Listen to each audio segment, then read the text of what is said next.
के नेता मेरे गुरु अरविंद केजरीवाल जी का धन्यवाद करना चाहती हूँ, जिन्होंने मुझे इतनी बड़ी जिम्मेदारी दी और इस जिम्मेदारी के लिए मुझ पे भरोसा किया।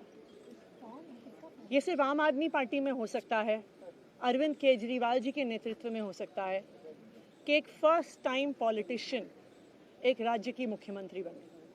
मैं एक सामान्य परिवार से आती हूँ, शायद किसी और पार्टी में होती तो चुनाव की टिकट भी नहीं मिलती, लेकिन अरविंद केजरीवाल जी ने मुझ पे भरोसा किया, मुझे विधायक बनाया, मुझे मंत्री बनाया और आज मुख्यमंत्री बनने की जिम्मेदारी दी है।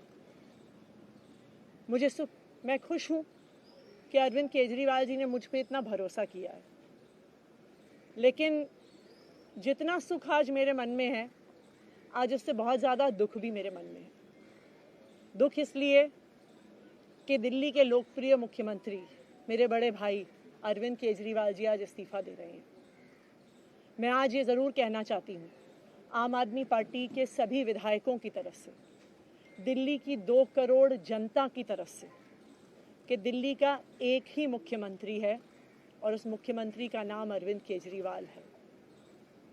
भारतीय जनता पार्टी ने पिछले 2 साल से अरविंद केजरीवाल जी को परेशान करने की, उनके खिलाफ षड्यंत्र रचने की कोई कसर नहीं छोड़ी।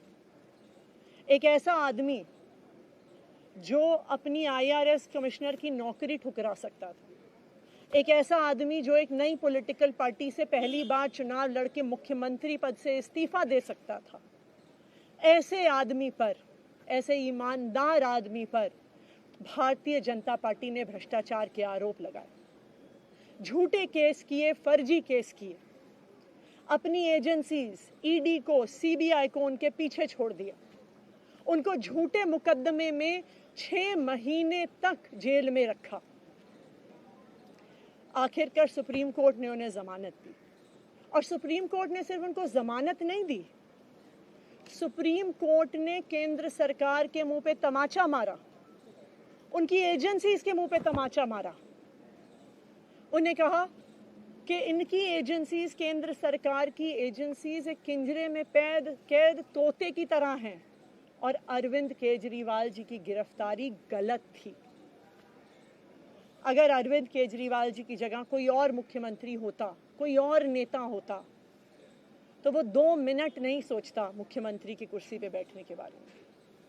लेकिन अरविंद केजरीवाल जी ने वो किया जो आज तक इस देश का इतिहास तो छोड़िए, शायद दुनिया के इतिहास में किसी नेता ने ना किया हो।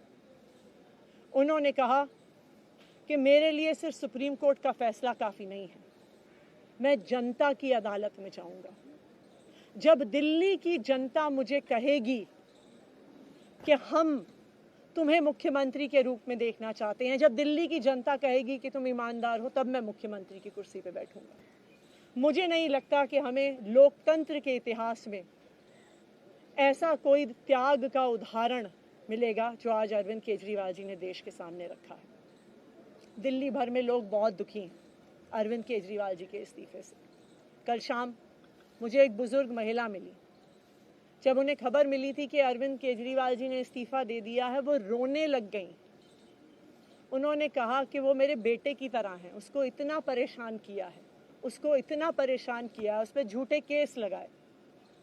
और उन बुजुर्ग महिला ने कहा कि मैं घर घर जाऊंगी, मैं घर घर जाके लोगों को कहूंगी कि मुझे अपने बेटे को ही मुख्यमंत्री बनाना है।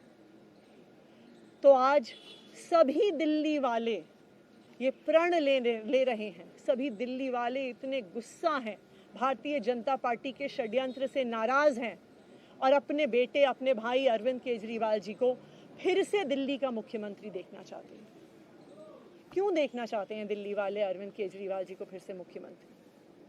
क्योंकि उन्हें पता है कि अरविंद केजरीवाल ही ऐसे ईमानदार मुख्यमंत्री हैं जिनकी वजह से उन्हें फ्री बिजली मिली है। उन्हें पता है कि अगर अरविंद केजरीवाल जैसे ईमानदार व्यक्ति मुख्यमंत्री नहीं रहे तो उनको फ्री बिजली मिलनी बंद हो जाएगी। उन्हें पता है कि अरविंद केजरीवाल जैसे ईमानदार व्यक्ति अगर मुख्यमंत्री नहीं रहे तो उनके बच्चों के सरकारी स्कूल बदहाल हो जाएंगे। उनको पता है कि अरविंद केजरीवाल जैसे ईमानदार व्यक्ति अगर मुख्यमंत्री नहीं रहे तो जो अस्पतालों में सरकारी अस्पतालों में अच्छा इलाज मिलता है, मुफ्त दवाइयाँ मिलती हैं, वो बंद हो जाएंगी। उन्हें पता है कि अगर अरविंद केजरीवाल जी मुख्यमंत्री नहीं रहे तो मोहल्ला क्लिनिक बंद हो जाएगी। अरविंद केजरीवाल मुख्यमंत्री नहीं रहे तो दिल्ली में महिलाओं की फ्री बस यात्रा बंद हो जाएगी, बुजुर्गों की तीर्थ यात्रा बंद हो जाएगी।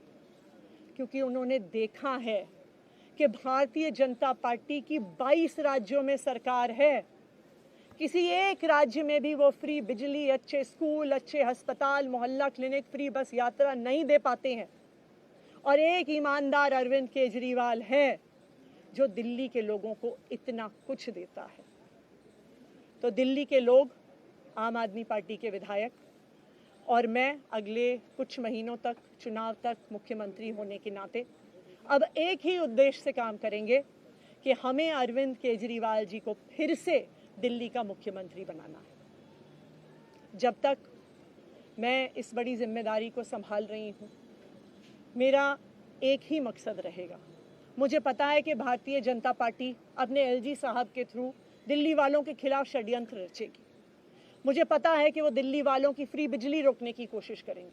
मुझे पता है वो दिल्ली वालों के अस्पताल में फ्री दवाइयाँ रोकने की कोशिश करेंगे। मुझे पता है वो मोहल्ला क्लिनिक बंद करने की कोशिश करेंगे। मुझे पता है वो सरकारी स्कूलों को खराब करने की कोशिश करेंगे। तो अगले कुछ महीने तक, जब तक ये जिम्मेदारी मेरे पास है, मैं दिल्ली के लोगों की रक्षा करने की कोशिश करूंगी और अरविंद केजरीवाल जी के मार्गदर्शन में दिल्ली की सरकार चलाऊंगी। मेरा अपने सभी कार्यकर्ताओं से, सभी विधायक साथियों से, दिल्ली के लोगों से बस एक ही अनुरोध है, आप में से कोई मुझे बधाई मत दीजिएगा, आप में से कोई मुझे माला मत पहनाइएगा, क्योंकि मेरे लिए और मुझे लगता है सभी दिल्ली वालों के लिए ये एक बहुत दुख की घड़ी है कि दिल्ली के चहेते मुख्यमंत्री को आज इस्तीफ़ा दिया है। मैं एक बार फिर अरविंद केजरीवाल जी का धन्यवाद करती हूँ जो उन्होंने मुझ पर भरोसा दिलाया, मुझ पर भरोसा दिखाया है। और मैं दिल्ली के लोगों की तरफ से फिर से एक बार ये कहूँगी कि वो जल्द ही आने वाले चुनाव के बाद अरविंद केजरीवाल जी को अपना मुख्यमंत्री देखना चाहते हैं।